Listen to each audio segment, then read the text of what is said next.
Tere! Kutsume teid vaatama 2026. aasta esimest koolikaja. Soovime kogu kooliperele kordaminekuid, uusi teadmisi, põnevaid avastusretki, õnne ja õnnestumisi.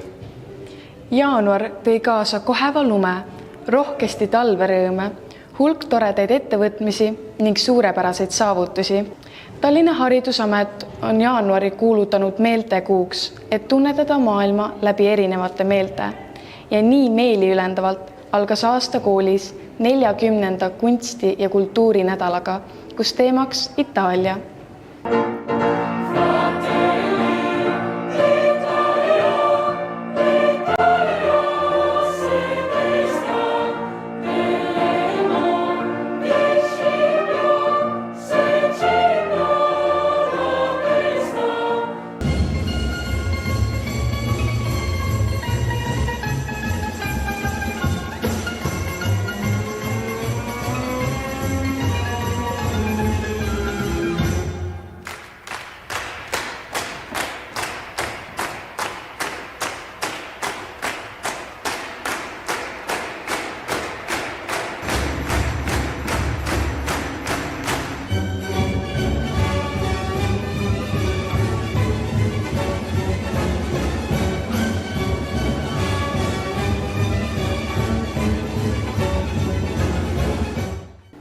Nädalasse mahtus suur hulk eredaid emotsioone, huvitavat õppimist, tegutsemislusti töötubades, esitlusi, kohtumisi külalistega, lavastusi ja palju muud.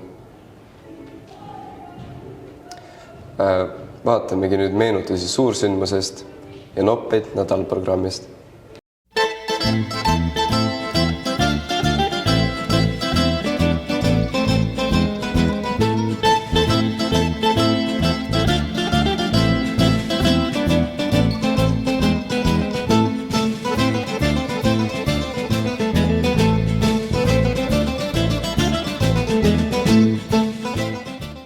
Saatesse mahub kultuuriteemasid veelgi.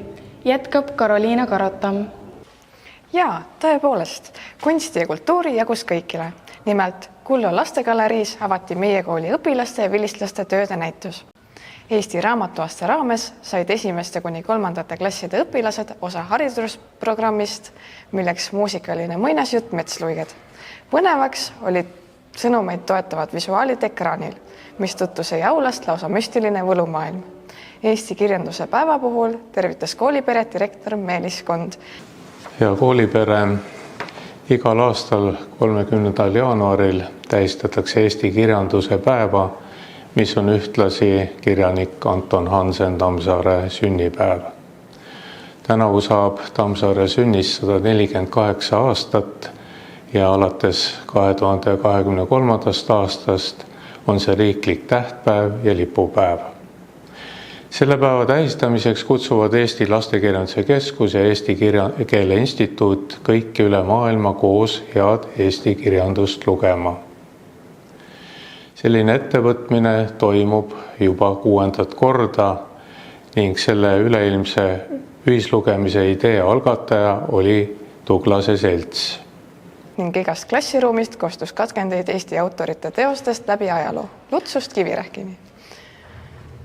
Kõikidel 13–16 aastastel noortel on võimalus osa võtta hääletusest Noor loeb, et anda oma hääl selle jaoks, et välja selgitada möödunud aasta parim noorteromaan. Kirjanduse teema lõpetuseks veel üks tore uudis. Nimelt lugejate aasta tunnustuse pälvis õpetaja Külliki Kaju. Eesti Lastekirjanduse Keskuse tänuüritusel iseloomustati auhinnasaajat nõnda. Õpetaja teeb palju tööd selle nimel, et lapsed ja raamatud kokku saaks ning et lastel tekiks lugemishuvi. Ta paneb kirjanduse elama.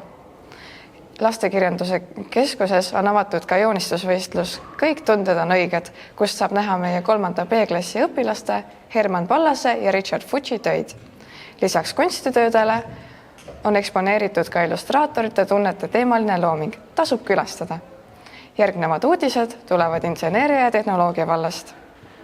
Alustame õpilasi ja õpetajaid ühendava suurprojektiga Matik, mille eesmärk on koostada ja katsetada lõimitud õppematerjale 3. kooliastmele matemaatika, teaduse, tehnoloogia, kunstide ja inseneeria valdkonnas. tehnoloogia ja inseneeria valikkursuse õpilased külastasid ettevõtet Comodule, mis toodab nutikaid tööriistu elektri- ja tõukerataste brändidele, luues terviklikke ja paindlikke ühenduvuslahendusi, mis integreeruvad sujuvalt erinevate e-süsteemidega. TalTechis toimus Keyline Challenge Estonia finaal, mis tõi kokku õpilasmeeskondi üle Eesti, kus tegeleti päriselt tuuleenergiaga. Meeskond Flow, kuhu kuulus ka 7. D-klassi õpilane Deniss Ivanov koos oma sõpradega, saavutas esimese koha ja 1000 eurose auhinnaraha. Satelliit ja Rakett 21 koostöös TalTechiga startisid taas edukalt. Praktiliste töötubade teemadeks olid sel korral materjalitehnoloogia, teedeehitus ja geodeesia, elektroenergeetika, robootika, veetehnika ja sisekliima. Pingeline oli rahvusvaheline küberturbevõistlus Säkerhets SM 2026, kus meie kooli 3-liikmeline võistkond Drop Table Flags saavutas 6. koha ning asub võistlema edasi finaalis Stockholmis märtsikuus. Tehnoloogia uudiste lõpuks vaatame 5. B-klassi tüdrukute Unicorn Squad õpperühma tegemisi, kes viisid läbi näidistunni Taani kuningapaarile Rakett 69 stuudios. Esmalt oli meisterdada rakett, seda katsetada ning täiustada, et see võimalikult kaugel lendaks. Kõige pikema lennu õnnestus sooritada kuninganna Meeril. Nüüd anname sõnajärje üle sporditoimetusele. Millised on uudised täna? Palun Laura-Liisa Nirk. Alustame esimese kohaga tennises. 9. A-klassi õpilane Andreas Kuum on tennise U16 poiste vanuseklassis esireket Eestis. Eesti meistritiitli Kreeka-Rooma maadluses U15 vanuserühmas kuni 44 kilogrammi pälvis 6. C-klassi noorsportlane Kaarel Kaasik, kes ei andnud ühelegi vastasele ära mitte ühtegi punkti. 5. B-klassi õpilane Norman Priisalm saavutas esimese koha ja meistritiitli Eesti meistrivõistlustel lauatennises U13 vanuserühmas. Rahvusvahelisel karatevõistlusel Edu Too Cup 2026 saavutas 8. C-klassi õpilane Risto Niine 3. koha.